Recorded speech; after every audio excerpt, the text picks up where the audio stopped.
another episode of On the Couch with Katie. This is a safe space where we can talk about mental health and well-being in a way that is real, relatable and just that little bit cosy. Now today we're going to be talking about something that unfortunately we probably all experience, and that is that negative critical voice in our brain. So, you know that voice, the one that whispers or sometimes shouts things like, you're not good enough, or you always mess up, or you're stupid. Yeah, that voice. Today we're going to talk about where that voice comes from, why it shows up, and how we can stop it from taking over our life. So, get comfy and let's begin. First things first, let's talk about what negative self-talk really is. It's that inner dialogue we all have, but instead of being kind or neutral, it's normally harsh or critical and just downright unkind. You might hear it in times of stress, failure or embarrassment, or even during times of success when you're second guessing, maybe that feeling of imposter syndrome is sneaking through. It's a voice that second guesses, criticises and convinces you that you are less than you are. And let me ask you this, would you speak to your best friend in the same way that that voice speaks to you? Probably not. I know that I wouldn't. And yet we have this internal critic that we allow to talk to us in this way. Well, here's the good thing. You are not your thoughts. They're not necessarily true, and you do have power to control them and not let them control you. That voice isn't the real you, it's just a pattern, one that you can challenge and learn to change. So where does it come from? Why do we have this voice in our head that seems to do us down all the time? Negative self-talk actually isn't random. It often stems from past experiences, things that people told us when we were younger, failures that made us feel ashamed, comparisons that we've made, or situations that made us feel less than or not quite enough. Maybe a teacher once told you that you'd never succeed. Maybe you were compared to a sibling and made to feel like you would never live up to them. Or maybe you made one mistake and your brain decided, that's who I am now. It's like a groove on a record, really. The more it plays, the deeper it gets. But guess what? You can scratch that record and you can stop that loop. And it starts with awareness. So, catching it in the act. How do we actually do that? How do we make ourselves aware and change the narrative? Start by catching the voice out. Pay attention. When you make a mistake or feel anxious, listen for what that inner critic says. It might sound like, you're so stupid, you're such a failure, or why do you even bother? Once you hear that, pause. Don't just accept it. Don't believe that it's gospel and that it's the truth. Ask yourself the following questions.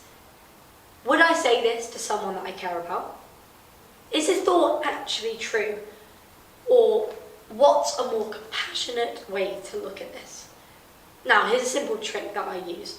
Name the voice. I'm going to call mine Grumpy Gail. When she pipes up, I say, thanks Gail, not helpful. Now naming it can help you separate it from you. It feels less truthful and less powerful. It's just a bully that's trying to make fun. You're always told about the bully in the playground, to ignore them and not give a rise out of them. Now this is the same thing. Make sure that you say, that's not true. Label it, separate it, and try and move on. Now, you can try this yourself. Give it a silly name and take it away some. Now, you can try this now. Try thinking of giving that voice a silly name and take away some of its power. Now, it's time to rewrite that script. Now that you've caught the thought, what's next? You've noticed it, but how can we move forward? Replace it. But, and this bit's important, don't just go from I'm a failure to I'm amazing. That can feel fake and therefore your brain might actually reject it. It's actually probably better to reach a more neutral space first. So, let's try these compassionate truths. Some of these affirmations could be really helpful. I'm learning. It's okay to make mistakes. I did my best. Or even, I'm not where I want to be yet, but I'm trying and I'll get there. Let's say that again, together. Maybe look in the mirror. I'm not where I want to be yet, but I am trying. That yet is so powerful and so important. It allows us to understand that we are human beings who make mistakes and learn from them. That is the most powerful step that you can take. And remember, practice makes progress. Like anything else, managing negative self-talk takes practice. You've had years, maybe decades, of hearing this inner critic and letting it rule your life. So it won't disappear overnight, and it may take time to change these patterns. But every time you notice it, take that pause and reframe the thought. You're building a new habit, and this can take time. This new habit is going to be a kinder, more compassionate one. Here's a daily practice that you can try. At the end of the day, write down one negative thought that you've had. Bear with me, it's important. Then, write a compassionate response to it, like you're talking to a friend. Then, read it out loud. Now, this is an important bit. Read it out loud.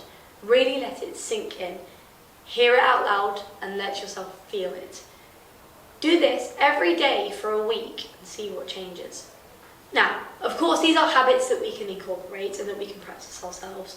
But sometimes we can find that the inner critic is taking over our life, and this might mean that we might need to take alternative and additional steps. Sometimes it can be tied to deeper wounds as well, anxiety, low self-esteem, or possible trauma from our past. If it feels too heavy to deal with on your own, then please talk to someone. This can start with a trusted friend, a family member, or someone else in your life that you feel you can trust. But sometimes it's also good to take that extra step and maybe speak to a medical professional, your GP, a therapist, or a counsellor, or even speak to a support group to realise that you're not alone and there are other people that are battling this inner critic every day. You're not weak for needing support. You're human, and healing doesn't happen in silence. So, to close up, you are worth being kind to. Let me leave you with this before we wrap up. The voice in your head might be loud, but it's not always right. You are worthy of kindness, especially from yourself. You are doing better than you think, and it's okay to talk back to the voice that tells you otherwise. So the next time that your inner critic shows up, you can say, "Thank you, but I'm choosing a different story today."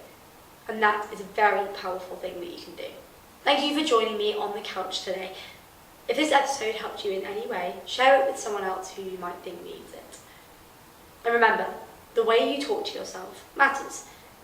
Be gentle, and until next time, take care of yourself. Bye-bye.